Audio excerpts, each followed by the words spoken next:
Good afternoon. My name is Lawrence, and today I want to teach on the foundational story and why the Assemblies of God exist and what makes it distinct from it. From its beginning in 1914, the Assemblies of God has never seen itself just as a denomination, but as a voluntary cooperative fellowship. Why?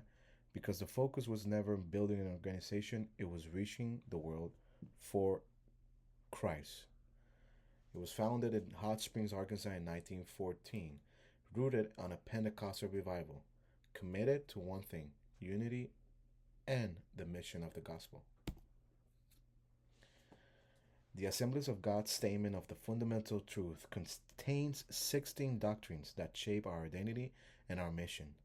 They protect the gospel, they guard against error, and they keep us unified in belief. Doctrine isn't restrictive, it protects the mission.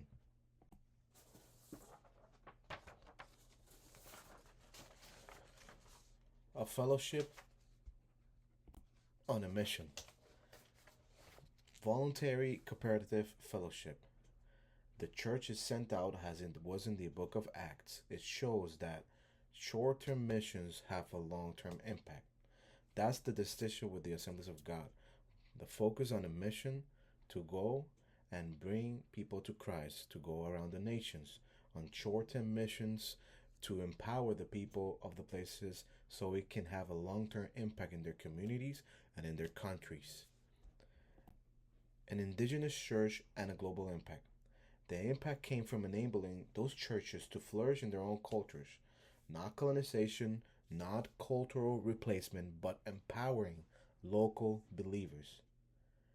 Business has a mission is to access the unreached, and we know that 70% of non-believers live among unreached peoples groups. Compassion and power. Preaching must be accompanied by works of compassion, so we can not only feed ourselves but also lead people to Christ. And the self-empowered ministry includes preaching, compassion, and reconciliation, as we see in the Memphis 1994 movement. This comes to it as a result of like Pentecost without love is incomplete.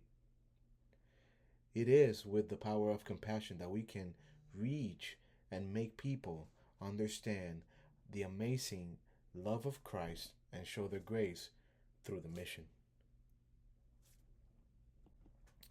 Leadership and the structure.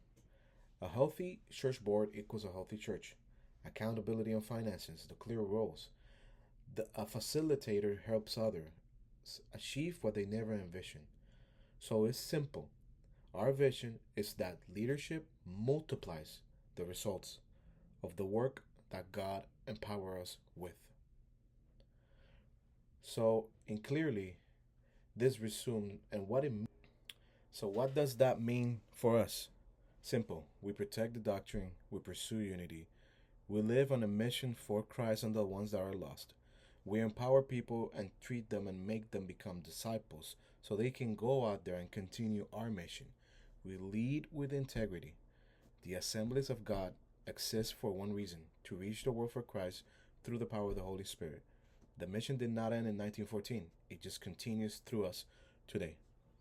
Thank you for listening to this teaching. I want to bless you. I want to pray a blessing over you, and I hope this teaching teaches you a little bit about the history of the Assemblies of God, which is a rich and powerful history about a group of believers that just decided to get together for one purpose only, and is reaching people for Christ around all the world. God bless you.